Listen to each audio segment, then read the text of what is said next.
બહુ અદ્ભુત પ્રસંગ છે આ. આપણે તો કેટલી ચિંતા કરીએ,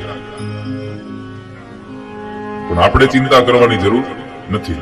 કારણ ચિત્ત તું સિદ્ધને ચિંતા કરે, કૃષ્ણને કરવું હોય તે કરે. ચિત્ત તું સિદ્ધને ચિંતા ધરે, કૃષ્ણને કરવું હોય તે કરે. તું શા માટે ચિંતા કરે છે? કૃષ્ણને કરવું હશે તે કરશે તારા ભાગ્યમાં. ચિંતા ન કરવી.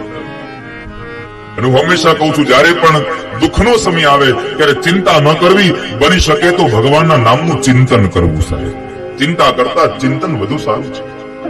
ચિંતન કરજો, ઈશ્વરના નામનું ચિંતન કરજો.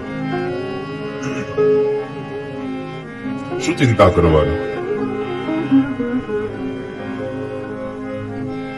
ધાર્યું તો ધણીનું જ થાય. સાહેબ, આ તમારી સામે પ્રત્યક્ષ દાખલો. કાલ સાંજે મળવા આવ્યા, તમારો અવાજ સાંભળ્યો હતો ને? બોલાતું તું મારાથી? આ લોકો વારંવાર આવીને પૂછતા હતા, દાદા હું થશે, શું કરશું? એક જ જવાબ રહ્યો છે સાહેબ, ધાર્યું તો મારા ધણીનું જ થશે. અહીંયા બેઠા પછી ખબર પડે હું થાય. તો બોલાવે તો પણ ઈ, અને મૂંગો રાખે તો ઈ. એના હાથમાં છે. મારે ક્યાં અહીંયા બેન કઈ ખરાબ શબ્દો બોલવા છે? તારે બોલાવો હોય તો બોલાવે, ન બોલાવે તો ઘરે મોકલી દે.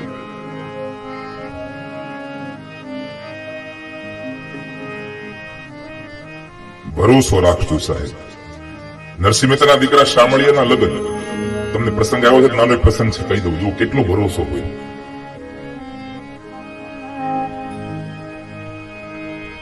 નરસિંહ મહેતાના દીકરા શામળિયાના લગ્ન બાપુ, અને લગ્નની તારીખ નજીક આવી ગઈ. મુદલ હાથ દી બાકી રહ્યા. કેટલા? માત્ર 7 દિવસ બાકી રહ્યા. તો નરસિંહ મહેતા તો ગામમાં આવીને કરતાલો લઈને ફેરા કરે. કોઈ જાતના લેવા દેવા નહીં. હવે આપણી ઘરે દીકરાના દીકરીના લગ્ન હોય ને તો 6 મહિના અગાઉ હોય. એમ જો આમ એવી તૈયારી કરતા હોય. અને આને હવે હાથ દી રહ્યા ખાલી એક અઠવાડિયું.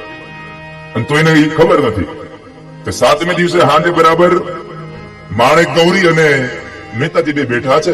અને માણેક ગૌરીએ વિચાર કર્યો, આ મહેતાજી કઈ હલતા નથી, આ શામળિયાના લગ્ન આવી ગયા. એને મહેતાજીને કીધું, મહેતાજી હવે કઈક આ બધું મૂકો અને કઈક તૈયારી કરો, આપણા છોકરાના લગ્ન આવી ગયા. મહેતાજી શું કીધું ખબર છે? હે માણેક ગૌરી, આ શામળિયાના લગ્ન આવી ગયા. કેમ? કેટલા દીની વાર છે? હવે એને એ નથી ખબર 7 દીની વાર છે. એને એ નથી ખબર કે 7 દિવસની વાર છે. કેટલા દિવસ બાકી રહ્યા? અરે મહેતાજી હવે હાથ જમણ બાકી રહ્યા છે, કઈક તો કરો. તમે તૈયારી નથી કરવી તમારે કઈ? મહેતાજી એટલા શબ્દો બોલ્યા, મેથી 7 દી બાકી રહ્યા છે. તો હું ચિંતા કરું? એ કહી તો 7 દી બાકી છે. વળી 1-2 દિવસ ગયા અને વળી સંધ્યાના સમયે, સાંજના સમયે જયારે ઘરે બેઠા છે ને, કઈ માણેક ગૌરીએ કીધું, મહેતાજી હવે હદ થાય છે, હવે હદ થાય છે. કેમ? અરે આ શામળિયાના લગ્ન આવી ગયા, હવે 4 જમણ બાકી રહ્યા છે. કઈ કરવું નથી તમારે? મોટા મોટા પૂળા વાળા છે બધી. મહેતાજી કહે છે, મારે ક્યાં કઈ કરવાનું છે? કરવા વાળાને લાઈ કહી દઉં. એક કામ કરો મહેતી, એક ઘીનો દીવો આપી દો મને. અને મહેતાજી ઘીનો દીવો લઈ ઓરડું બંધ કરી અને ઘીનો દીવો પ્રગટાવીને એને ઠાકોરજીને પ્રાર્થના કરી છે. હાથમાં કરતાલ લઈ અને પ્રાર્થના કરી છે. દ્રઢઈન ચરણ કેરો ભરોસો, દ્રઢઈન ચરણ કેરો, દ્રઢઈન ચરણ કેરો ભરોસો, દ્રઢઈન ચરણ. એને દ્રઢ વિશ્વાસ છે સાહેબ, ચરણમાં ભરોસો છે. કેટલો અગાધ ભરોસો. શામળિયાના લગ્નના 4થા દિવસની આગલી સંધ્યાએ, સાંજના સમયે મહેતાજીએ ઘીનો દીવો પ્રગટાવ્યો અને ભગવાનને પ્રાર્થના કરી. અને શું પ્રાર્થના કરી? મહેતાજી સીધા ઉપડ્યા કરતાલ સહિત સીધા વૈકુંઠમાં. મહેતાજી વૈકુંઠમાં ગયા. ભગવાન કહે છે, મહેતાજી અહીંયા અત્યારે શું છે બધું? બીજું તો કાંઈ નથી પ્રભુ, હું તો તમને આમંત્રણ આપવા આવ્યો છું. કેમ? કે તમારા સામળિયાનું લગ્ન છે. લ્યો, આને કોણ પૂગે? તમારા સામળિયાના લગ્ન છે. એમ નથી કીધું મારા દીકરાના લગ્ન છે, આ તમારા સામળિયાનું લગ્ન છે. તો બસ બીજું કાંઈ નહીં, તમારે જે કરવા હોય તે કરજો લગ્ન. હું આમંત્રણ દેવા આવ્યો છું. ભલે મહેતાજી લ્યો, આવી જશું. આટલું કહીને મહેતાજી નીકળી ગયા. એક દિવસ, બે દિવસ ગયા, હવે લગ્નની આડા માંડ બેદી રહ્યા. અને આ બધું મહેતાજી તો એને હરિનામ કીર્તન, બીજું કઈ ન મળે. ભગવાનના નામ સિવાય કશું ન મળે. આ બાજુ માણેક ગૌરીને વિચાર આવે છે, આ આખી નાઈટ ને બધી એને આમંત્રણ આપ્યા છે, અમે વિવાહ પાસે મોટી મોટી વાતો કરી આવ્યા છે કે અમે બહુ મોટી જાન લઈને આવશું. કેટલી ચિંતા છે માણેક ગૌરીને. જેટલી ચિંતા માણેક ગૌરીને છે ને એટલી ચિંતા વૈકુંઠમાં લક્ષ્મીજીને થઈ. લક્ષ્મીજીએ કીધું ભગવાનને, પ્રભુ આ તમારો નરસૈયો તમને બધું હોપીને ગયો છે અને એ હવે હાવ ચિંતા મુક્ત બની ગયો છો, કાંઈ કરતો નથી. હવે તમે જાઓ, નકર લાજ જાહેર તમારી. લાજ દશે મારી તો તું ગુનેગાર. કૃષ્ણ કનૈયા, કૃષ્ણ કનૈયા. આ દુનિયામાં એક વાત ભરોસો રાખજો કે હરિને ભરતા હજી સુધી કોઈની લાજ જતા અમે દુનિયામાં દીઠી નથી. ભગવાનને ભજવામાં કોઈથી મેં કોઈની લાજ જતા જોઈ નથી. અમે લાજ જતા નથી જોઈ.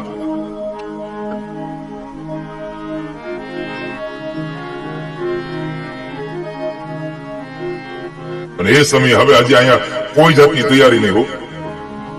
લક્ષ્મીજી કીધું એટલે એ જ સમયે ભગવાને અર્જુનને બોલાવ્યા. અર્જુન અહીંયા આવો. અર્જુન આવ્યા છે. હા પ્રભુ, કહું શું આજ્ઞા?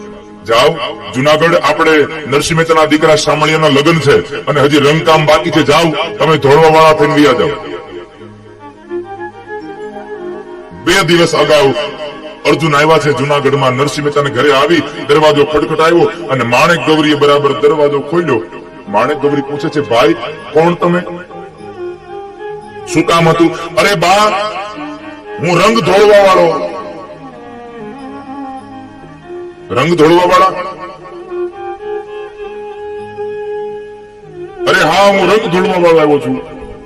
શું કરવાનું છે? ચૂનો લગાવવો છે, ડિસ્ટમ્બર લગાડવો છે, ઓઇલ પેન્ટ કરવો છે? માણેક મહેતી મનમાં કહે છે, અહીંયા ચૂનાનો મેળ નથી ને આ ઓઇલ ને ડિસ્ટમ્બર ની વાતો કરે છે. આ બેનો સંવાદ સાંભળી અને મહેતાજી બહાર ઓરડે આવ્યા. ઓરડામાંથી નીકળી અને બરાબર જે આંગણામાં આવે ને, દરવાજે આવે ને, તે તો અર્જુનને જોયા. ઓહો ઓહો કરવા માંડ્યા. અર્જુન કહે છે, મૂંગા રહેજો નકર બધું ખુલી જાય. મને ખબર છે તમને ઓળખી ગયા.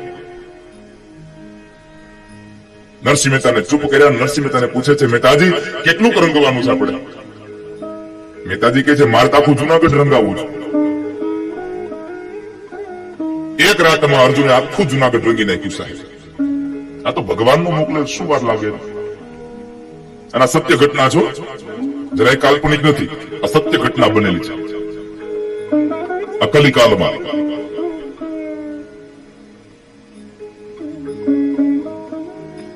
વળી પાછા થોડો સમય વ્યતીત થયો, થોડા કલાકો ગયા અને આ બાજુ ભગવાન ઉદ્ધવને બોલાવ્યા. ઉદ્ધવ આવો. ઉદ્ધવ કહે છે, કહો પ્રભુ શું આજ્ઞા? તમે જાઓ અને નરસિંહ મહેતાને ત્યાં શામળિયાના લગ્ન છે, જાઓ સરસ મજાની રસોઈ બનાવો. હવે ઉદ્ધવ કે મેં કોઈ દી હાથમાં કોઈ દી તાવીથો નથી પકડ્યો અને મને તમે મોકલો છો? હા તમે જાઓ. ભગવાન એને હાથમાં કળશો પકડાયો. ઉદ્ધવજી આવ્યા. ઉદ્ધવે આવીને દરવાજો ખટખટાવ્યો. માણેક ગૌરીએ દરવાજો ખોલ્યો. વાતો કરે છે. ઉદ્ધવને માણેક ગૌરી પૂછ્યું, તમે કોણ ભાઈ? અરે બા, હું કંદોયો, રસોઈ વાળો, રસોઈ કરવા આવ્યો. રસોઈ કરવા આવ્યો. શું રસોઈ બનાવવાની છે? ત્યાં તો મહેતાજી આવ્યા. મહેતાજી ઉદ્ધવને ઓળખી ગયા, ભાવિકોર બની ગયા. ઉદ્ધવે જ ના પાડી કે મૂંગા રહેજો. મહેતાજી કઈ બોલતા નહીં. શું રસોઈ બનાવવાની છે બોલો? કાજુ કતરી બનાવવાની છે, બદામ પાક બનાવવાનો છે, માલપુઆ બનાવવાના છે, શું બનાવવાનું બોલો? માણેક ગૌરી કહે છે, ઘરમાં સિંગદાણા નથી ને આ બદામ પાક ની વાતો કરે છે.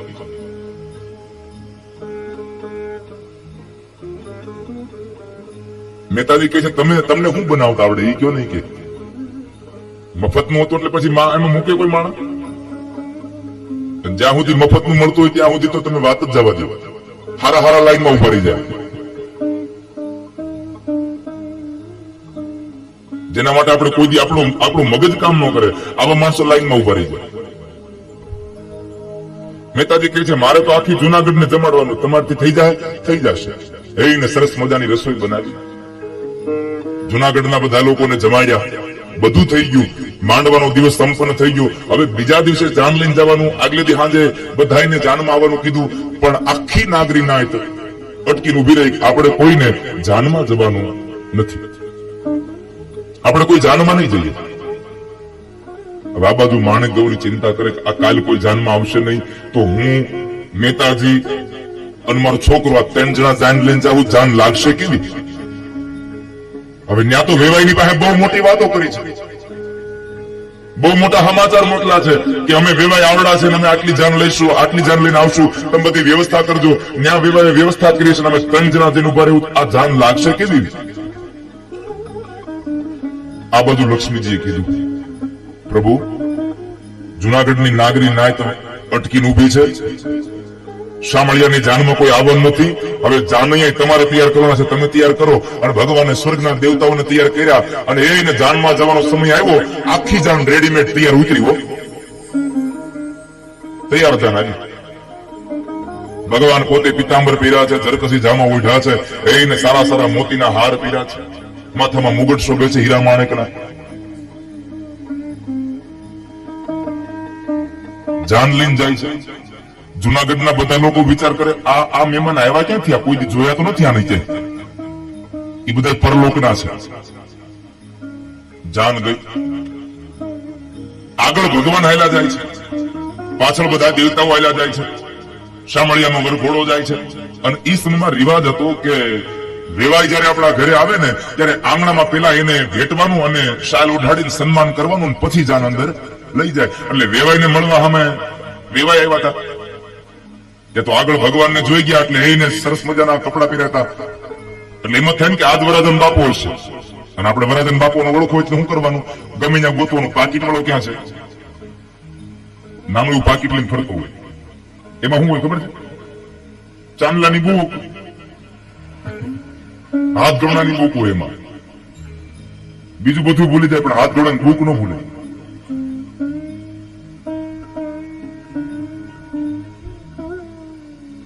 શબ્દ કેવો આપણે હાથ ઘરણું, હાથ ઘરણું વાપરજો ક્યાં.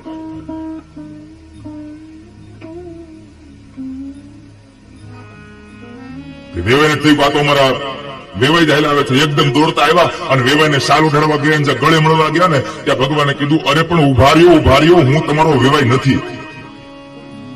વેવાઈ તો વિચારવા પડી ગયા, તમે મારા વેવાઈ નથી તો મારા વેવાઈ નક્કી કરી લીધું કે જો આ મારા વેવાઈ ન હોય તો વેવાઈના જાનૈયા આવા હોય તો વેવાઈ કેવા હશે? તો વેવાઈ પૂછ્યું તમે વેવાઈ નથી, તમે છો કોણ? એ કે હું તો તમારા વેવાઈનો મુનિમ છું, હું તમારા વેવાઈનો મુનિમ છું. વેવાઈ નક્કી કરી લીધું મુનિમ જો આટલા તૈયાર થઈને આવ્યા હોય તો અમારો વેવાઈ તો કેટલો તૈયાર થઈને આવ્યો હશે ને, તો અમારા વેવાઈ ક્યાં છે?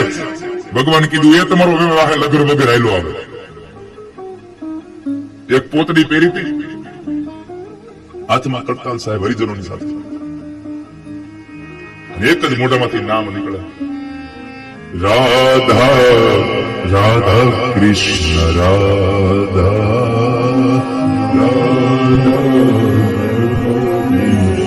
એક જ નામ ઉચ્ચાર થાય, રાધા રાધા કૃષ્ણ રાધા. મારો કહેવાનો ભાવાર્થ એટલો છે કે તમને જો ભરોસો હશે ને તો તમારું કશું જ અહિત નહીં થાય. ઈશ્વર તમારી લાજ રાખશે. શું કામે? કઈ ન હોય તો કોરા કાગળમાં લખી આપે ને નરસૈયો કહે, ગરથ મારું ગોપી ચંદન વળી તુલસી હે મનોહાર. ગરથ મારું ગોપી ચંદન